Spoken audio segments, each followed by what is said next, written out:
Nigeria exits recession.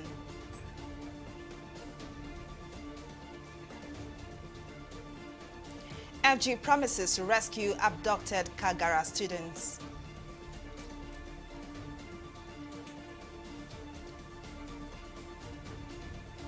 And Buratai says Nigeria will battle insecurity for the next 20 years.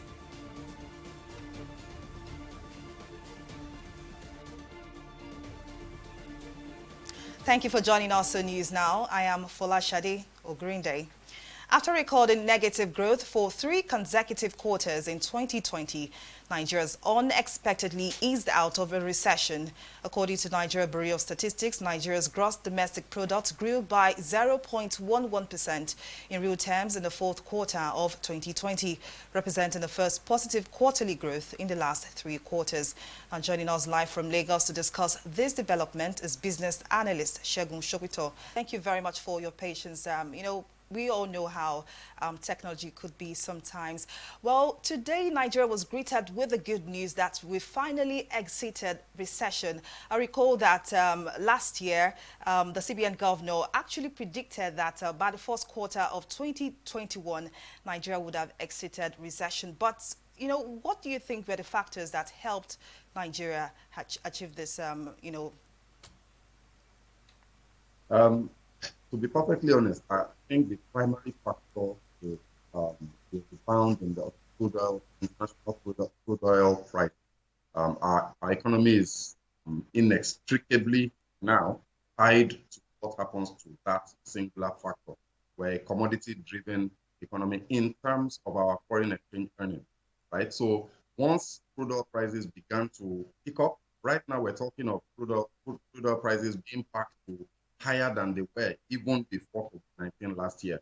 So it's been a strong rebound, and that has obviously affected our earnings and therefore the exit from recession. Of course, the fact that COVID-19 also has become something that we all understand better and are managing better globally, also in Nigeria, that helped economic activities pick up as well. So it looks as if those 2 factors has given us a very, very strong rebound and exited the recession much earlier than everybody. Well, certainly, Mr. Shopito, we hope that Nigeria would be able to sustain this positive economic growth. But thank you very much for coming on News Now. Moving on now, the federal government has vowed to secure the release of the abducted students of Government Science Secondary School, Kagara, Niger State. After paying an assessment visit to Niger State, National Security Advisor, retired Major General Babagana Mungono, and the Inspector General of Police, Mohammed Adamu, gave the government's position on the situation. Mungono vowed that the armed forces will use both kinetic and non-kinetic approach to secure the release of the abducted students. On his part, the Inspector General of Police, Mohammed Adamu, assured that the strategy used in securing the Katsina schoolboys' release will also be used in this case. That the federal government will apply everything at its disposal, both kinetic and non-kinetic, reconciliatory measures to get all the students back safely. I want to assure you that President Muhammadu Buhari, as far as is concerned, is resolved, he is determined to apply whatever it takes to make Nigeria safe and secure. We are also in contact with our partners, our cooperating partners within the communities and other security agencies, and I also assure you that we'll get them released. The strategy we use in getting the previous ones out on hot, we are reinforcing that same strategy. Just like the way it happened in Kankara, those that committed the offense, we got them arrested and we are prosecuting them. Reactions have been trailing the call by some Nigerians for amnesty to be granted to repentant bandits following the abduction of some staff and students of the Government Science College, Kagara, in Niger State. Some lawmakers have called on the federal government to use the Zamfara State model by engaging in dialogue with the bandits. But is this the best approach to tackle banditry and other forms of insecurity? Our correspondent, Oyi Adekunle, reports. we shouldn't be cowards. At times, the banditry will only come with about 3 rounds of ammunition. When they fire shot, everybody runs. I don't know why people are running away from minor things like that. They should stand and let these people know that even the villagers, they have the competence and capability to defend themselves. In the face of rising insecurity and banditry with the latest abduction in Niger State, the Minister of Defense summons Nigerians to be courageous. The Global Terrorism Index of 2020 ranked Nigeria the third most terrorized country in the world, and recent happenings suggest that there is a growing bandit industry, particularly in the country's northwest and northeast region.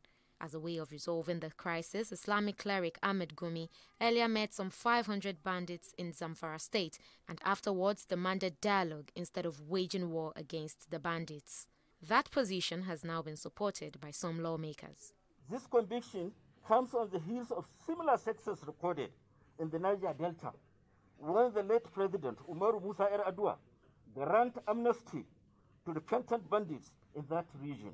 Today, the story in that once troubled area is clearly not the same. The amnesty worked perfectly by turning the criminals minded into productive elements.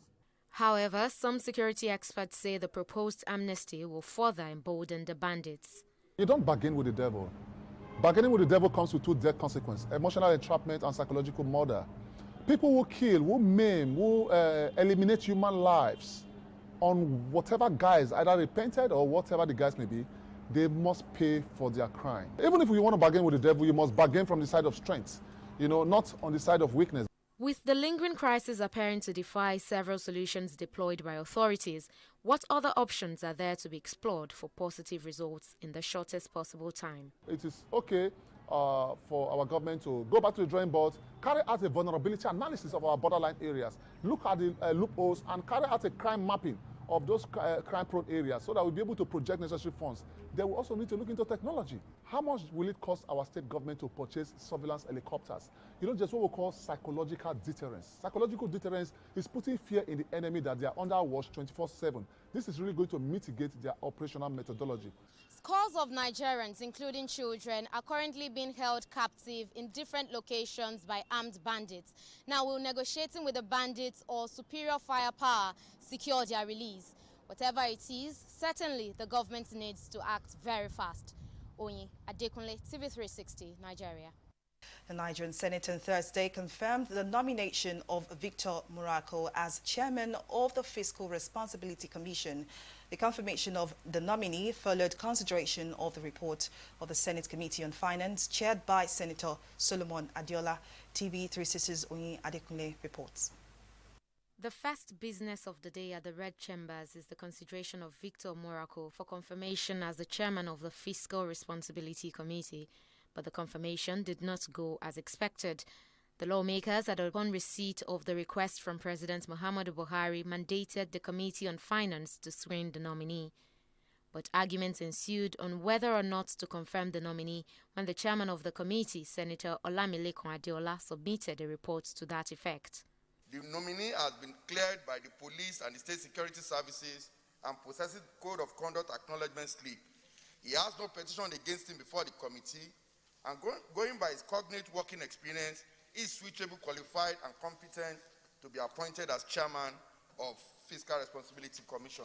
The committee recommends that the Senate do confirm the nomination of Barrister Victor Muraco as the chairman, Fiscal Responsibility Commission.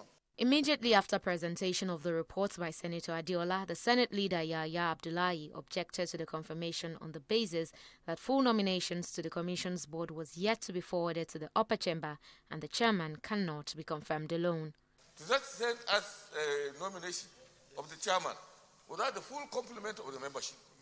Therefore, I think without any prejudice to the person that has been appointed because he's competent and qualified, I think it's important for us to write or step down this particular nomination until all the other ones have been brought in.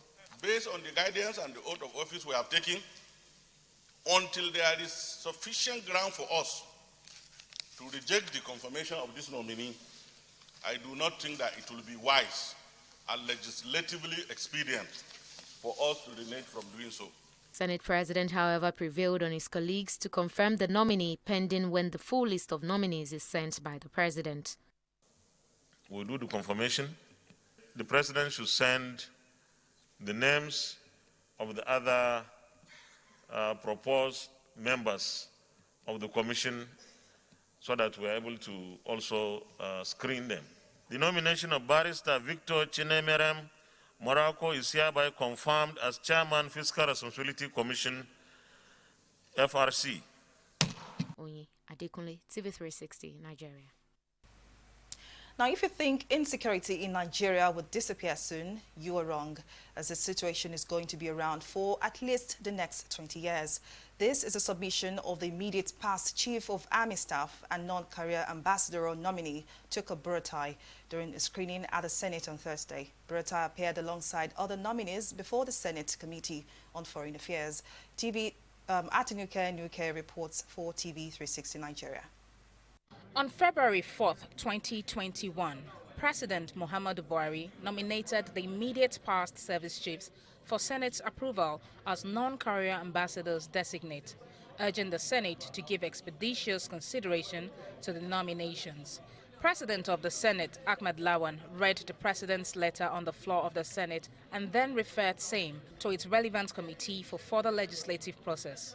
The ex-service chiefs appeared before the Senate Committee on Foreign Affairs on Thursday for screening. At the screening exercise, lawmakers raised questions on how the nominees' appointment would help in resolving the security challenges in Nigeria, with particular focus on their experiences as service chiefs. Lieutenant General Tukur Buratai, what is the problem? What is it that cannot be solved? You were Chief of Army Staff for 66 months. What is the problem? What do you think is the solution? There are so many ungovernable spaces. Until those things are penetrated, those locations are penetrated with road infrastructure, with rail, with amenities in terms of hospitals, schools, and so on, then we carry everybody along. And education is very fundamental, and unless these things are done, we will make, despite the diplomatic efforts, internally, we must get it right, and that is the essence of this diplomacy. Foreign policy is a projection of domestic policy. I must say the solution is multi-pronged, because we talk about conventional warfare, we talk about asymmetric warfare, we are talking about hybrid warfare, where everyone is involved. It is not about kinetics. Kinetics gives only 35% successes of any war we are fighting. It is a national approach that must be properly galvanized for us to actually mount the insecurity. The nomination of the 4 retired service chiefs raised eyebrows as their later service years were plagued by accusation of incompetence due to the deteriorating security situation in the country. From the National Assembly in Abuja, Atinuke, TV360 News. Well, we'll take a break here, but still to come, Nigeria Economic Summit Group projects 2.9% growth in 2021. All this and more after this break.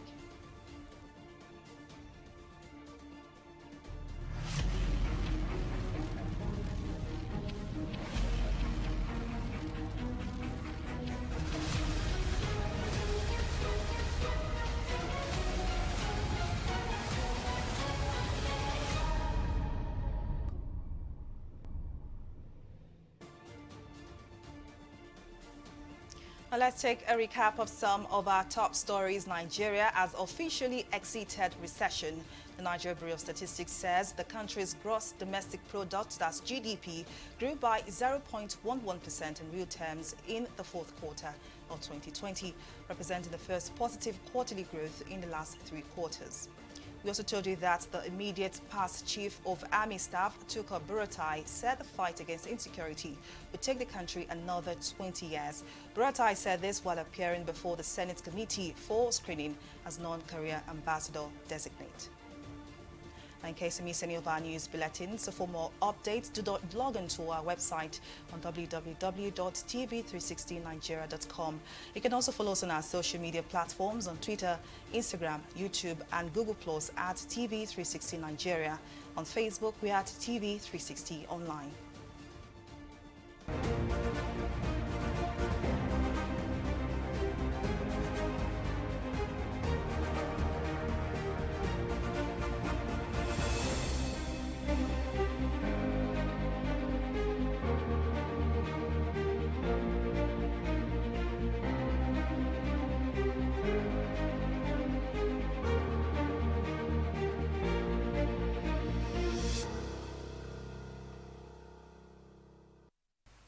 Let's turn our attention now to COVID-19 stories and updates.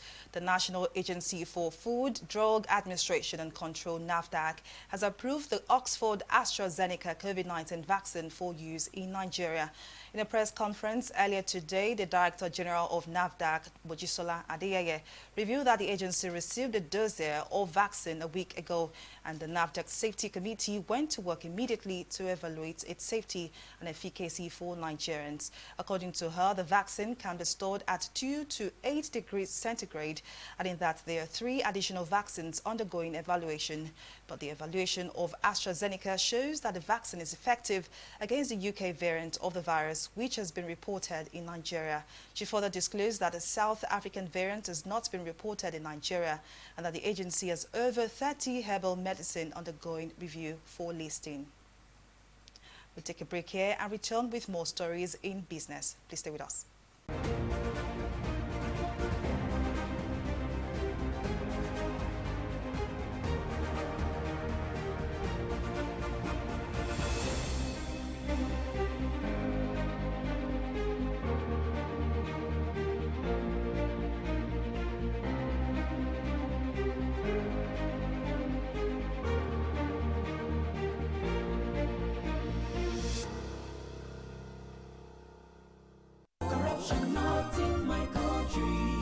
Hello?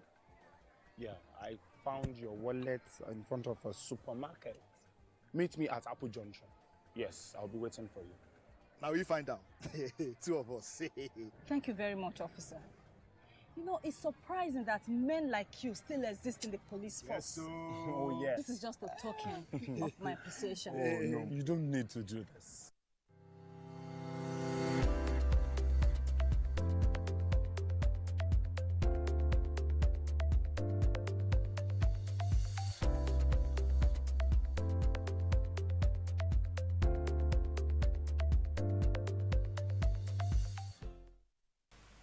Welcome back. Well, up next is Business Stories and Stock Markets Review with Mary Kanu. Thank you very much, Falashade. And now in business, the Nigerian Economic Summit Group, NESG, has projected that the Nigerian economy would grow by 2.9% in 2021 and achieve a sustained high growth rate up to 2025 in line with the expected global recovery. The NESG, in its 2021 macroeconomic outlook, says the country would achieve a more robust and resilient economy exemplified by improved external reserves and fiscal position. However, the group says these projections are based on the government's ability to tackle insecurity, galloping inflation rates, as well as foreign exchange abnormalities. For us to achieve that best case, a lot of things needs to be done. I mean, issues of security, insecurity is one big challenge that has, consistently affected food prices, especially with the fact that insecurity, has become worse in the last few months or years, if you like, especially, and looking at the fact that farmers have been affected. Transportation of goods is also one key factor. We've had cases of electricity hike. We've had cases of fuel price increase and all that. So these are some of the concerns, and factors that will continue to drive inflation upwards. So if we don't address some of these issues, curtail the insecurity situation, look at best ways of addressing our FX problems and all that. If we don't do and implement some of those critical reforms, inflation rate would keep increasing in line with the worst case scenario that we pointed out. Well, we'll take a breather here, and up next is Stock Market Review. Stay with us.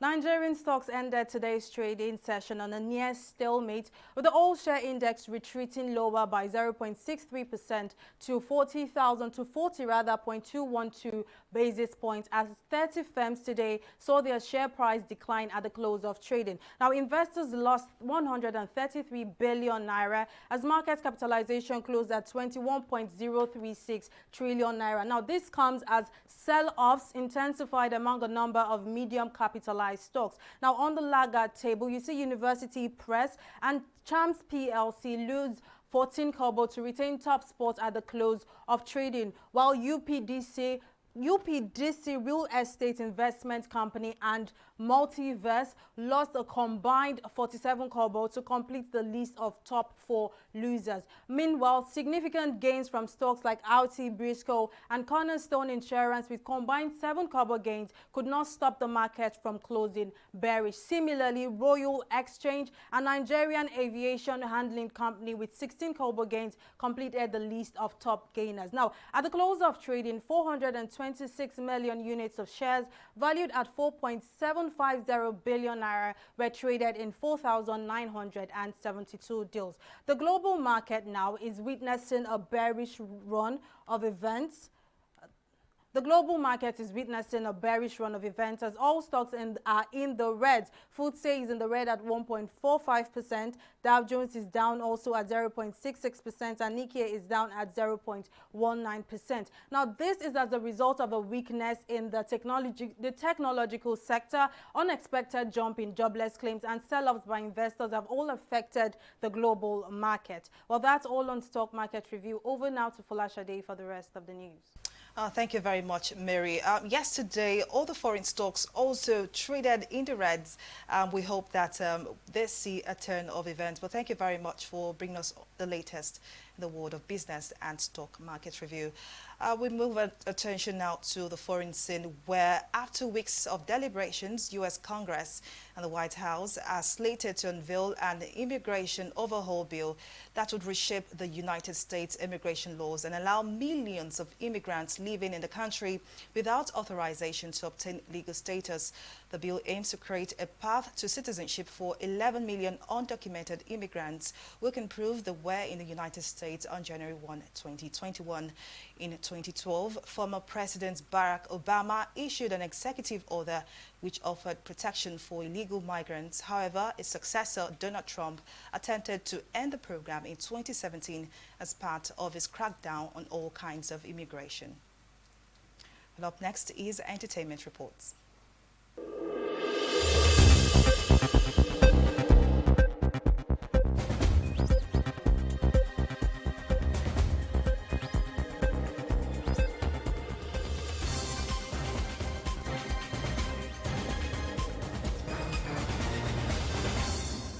The stage is set for the 6th season of Nigerian Idols. The announcement was made at a virtual media session to officially unveil plans for the season. This season of the show will be hosted by popular media personality Ike Osakioduwa, while Obiasika, singer Sheishe, and celebrity DJ Sose will be the judges.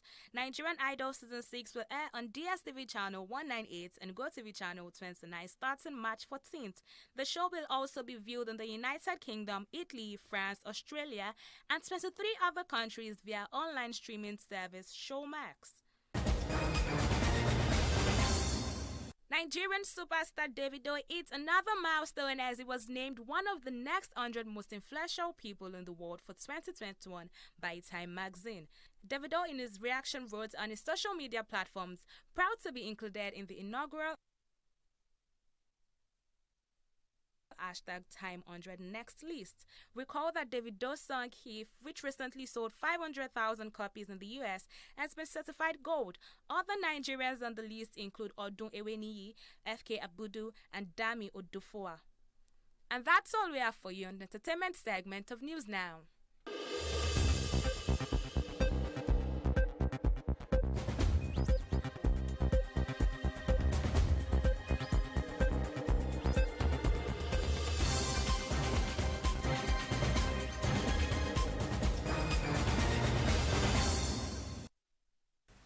Away from entertainment and now to sports, Nigeria's senior national team begins 2021 as the 36th best football playing country in the world, dropping one spot in the latest FIFA rankings. The three-time African champions dropped one place in February's ranking released by FIFA on Thursday. Ghana's Rose side accrued a total of 1,474 points to remain as the 50th best team on the continent behind Senegal, Tunisia, Algeria and Morocco. The Eagles have a chance to improve their position on the ranking when they take on neighbors Benin Republic and the Crocodiles of Lesotho in their remaining 2021 African Cup of Nations qualifying fixtures next month. And that's it on our news bulletin. Thank you very much for watching. I am Folashade Ogurinde.